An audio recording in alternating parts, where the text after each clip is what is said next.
Halo, nama saya Iwari Fikaran Barani, mahasiswa Teknik Elektro Universitas Brawijaya. Kali ini saya akan menjelaskan bagaimana cara mendesain dan simulasi sebuah antena mikrostrip yang berbentuk seperti ini. Jadi ini adalah sebuah antena mikrostrip yang memiliki karakteristik polarisasi sirkular dan ultra wideband frekuensi. Jadi antenanya terdiri dari sebuah port,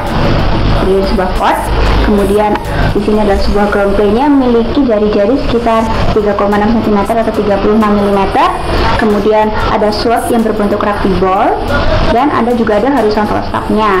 Dan di sisi berlawanan dari antena ini juga ada substrate yang berradius 36 mm, kemudian ada vertical stop, patch atau fit, dan juga ada probe. Nah, untuk satelitnya sendiri terbuat dari Arlon Diklat 522, dan untuk portnya kita menggunakan gold. Untuk lebih jelasnya, mari kita simak langkah-langkah berikut. Untuk membuat desain antena, pertama kita harus membuka terlebih dahulu program Ansoff High Frequency Structure Simulator ke-13 yang sudah ada di shortcut desktop ini. Dan untuk membuat project baru, kita mengeklik shortcut di kiri atas, dan setelah siap akan muncul 3 sumbu koordinat X, Y, dan Z ini. Lalu langsung saja kita membuat di antena, yaitu port. Kita buat dari sebuah silinder yang berada di posisi 0, 0, dan 2 dengan radiusnya 2 mm dan tingginya 9,75 ke bawah atau minus 9,75 mm. Seperti ini adalah bentuk salah satu bagian dari port yang terbuat dari silinder, dan kemudian kita membuat sebuah box atau kubus yang berada di posisi minus 6, sumbu Y-nya minus 6 dan sumbu Z-nya ada di 0 mm.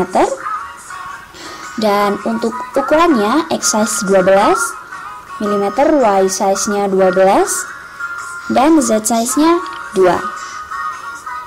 Ya, jadi ini adalah gabungan dari box 1 dan silinder 1. Namun karena terjadi intersect, kita harus mensubtract kedua bangun tersebut. Langsung kemudian kita oke, dan seperti ini jadinya ada salah satu bagian yang hilang. Kemudian kita membuat bangun silinder lagi, silinder 2 yang berada di posisi di tengah, tepat di tengah, yaitu 0, 0, dan 0 dengan radius 3 mm. Kemudian tingginya minus 7,5 mm ke bawah, seperti ini. Jadi antara silinder 2 dan dengan box itu saling berhimpitan, seperti ini. Kemudian kita membuat lagi satu silinder lagi, silinder 3 yang berada di posisi 0, sumbu Y-nya 0 dan sumbu Z-nya dari 2 karena sedikit bergeser, dengan radiusnya 2,75 mm dan tingginya 9,75 mm ke bawah atau dalam sumbu negatif. Oke, seperti ini. Jadi ini adalah penapang dari silinder 3. Dan silinder 3 ini akan kita subtrak nantinya dengan silinder 2.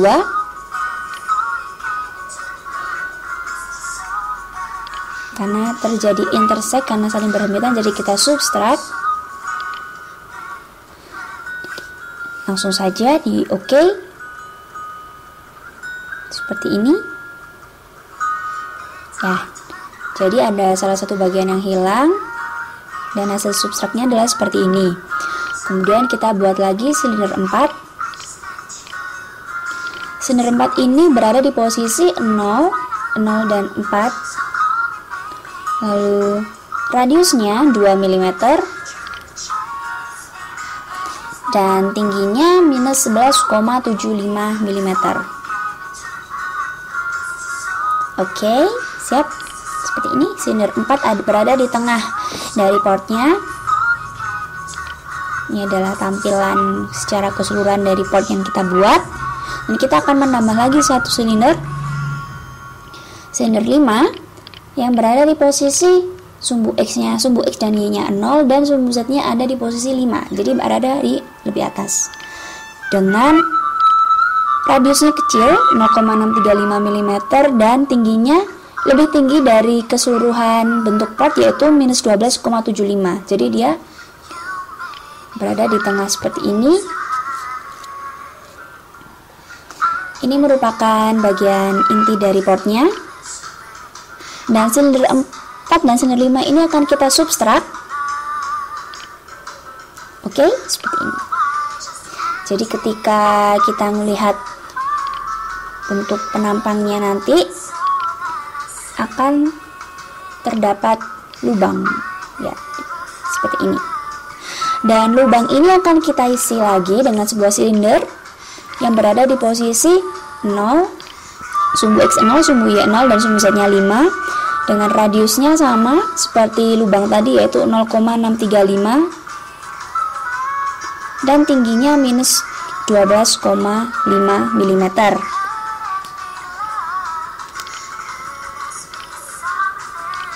Ya, ini adalah bentuk penampang portnya. Ya, itu tadi kita jadi sudah membuat salah satu bagian dari port antena. Dan kita akan membuat eksitasi atau portnya, lamp port dengan sebuah lingkaran 2 dimensi atau circle yang berada di posisi 00 dan sumbu Z-nya minus 7,5, radius 2,75.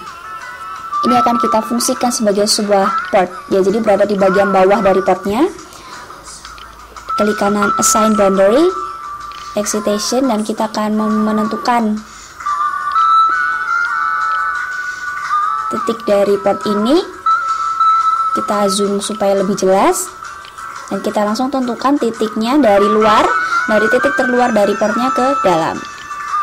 Ketika sudah definisikan akan terlihat define dan finish. Jadi ini port sudah selesai kita buat. Seperti ini bentuknya. Dan kita akan menentukan material dari port ini. Jadi untuk silinder 4 yang berada di dalam akan kita tentukan materialnya, yaitu teflon, karena dia difungsikan sebagai coding. Dan untuk bagian dari port yang lain kita gunakan emas atau gold seperti ini. Dan selanjutnya kita akan mulai membuat bagian dari antena. Kita membuat dari sebuah silinder yang berada di posisi minus 0,4, 0, dan 40. Dan aksisnya kita ubah ke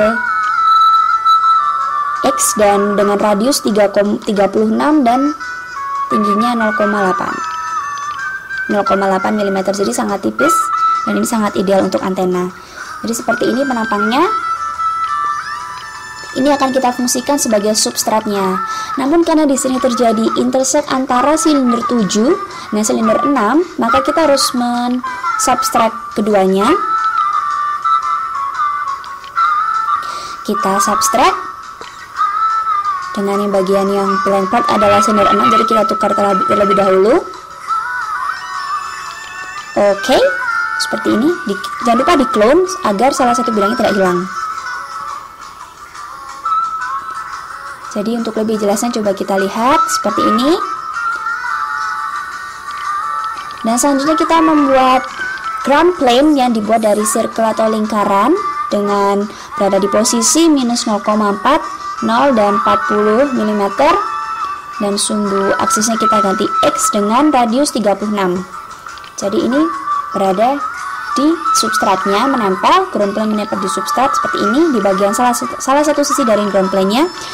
Lalu kita akan membuat slot dengan yang berbentuk seperti rugby ball atau bola rugby dengan posisi minus 0,4, 0, dan 42. Jadi seperti posisi dari ground plane tadi tetapi lebih tinggi dan dengan radiusnya yang lebih kecil, yaitu 29 mm.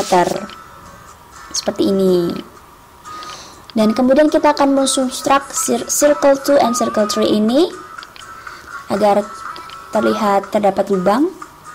Jadi yang kita lubangi, yang bagian terlubangi adalah circle 2 dan seperti ini. Oke, dan selanjutnya kita akan membuat patch atau fit dari antena ini yang terbuat dari kotak atau rectangle dengan berada di posisi 0,4, 0,5, dan 40,1 mm. Aksisnya kita ubah ke X dan ukurannya juga kita ubah lagi, Y size nya 2 dan Z size nya 3,4 mm. Jadi dia tepat di tengah dari antena ini. Selanjutnya kita akan membuat sebuah stub, vertical stub, yang terbuat dari kotak atau rectangle 2 dimensi yang berada di posisi 0,4 minus 0,5, 7 dan 17,5 mm di sumbu Z-nya. Kita ganti juga aksisnya ke X dengan, ya, kita ganti ke X. Dan untuk posisinya dia berada di, untuk ukurannya Y size-nya 1 dan Z size-nya 26. Oke, dan kita akan membuat lagi. Berada di bawah dari vertical stub itu yaitu sebuah perut dari, kita buat dari sebuah kotak atau rectangle.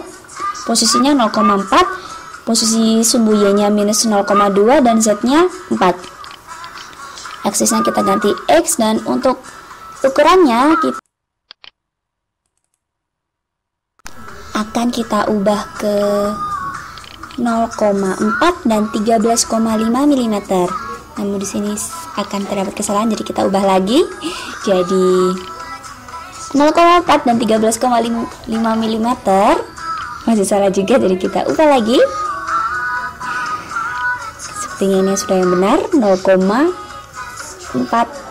dan 13,5 mm untuk Z size-nya. Oke, ini adalah bentuk dari prop-nya. Coba kita lihat. Ya, itu yang berwarna merah muda itu adalah prop-nya. Dan selanjutnya kita akan membuat horizontal stub dari sebuah rectangle yang berada di posisi minus 0,4, 1,5 dan 41,5.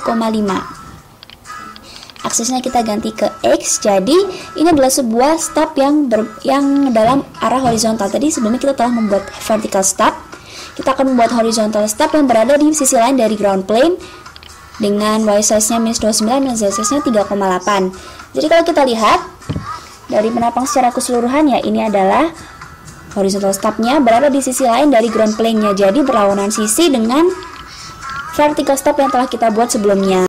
Nah, selanjutnya kita akan meng-assign boundary dari beberapa bidang ini. Jadi kita klik kanan, kita blok semuanya, klik kanan, assign boundary, kemudian perfect A. Setelah sudah, kita akan mengubah material-material yang belum kita set sebelumnya. Jadi ini untuk substrat kita menggunakan material Arlon Diklat 522. Mengapa kita menggunakan Arlon Diklat 522 ini? Karena dia memiliki konstanta dieletri yang stabilitasnya baik untuk berbagai range frekuensi. Dan kemudian kita akan membuat suatu radiation box yang terbuat dari box 1 kubus. Dengan ini kita set ukurannya, posisinya kita buat min 50, min 50 dan min 15 mm. Kemudian untuk ukurannya, untuk X, Y, dan Z nya kita samakan semua 100 mm. Dan oke, setelah dibuat, kita assign materialnya terlebih dahulu. Kita akan mengset materialnya sebagai udara atau air, dan juga kita set radiation-nya dengan karena assign boundary radiation, kemudian oke. Ini kita set materialnya sebagai udara, dan kita visibility-nya kita kehilangkan supaya tidak mengganggu. Dan jangan lupa sebelum melakukan simulasi kita harus mengeset HFSS radiation kemudian effect spirit.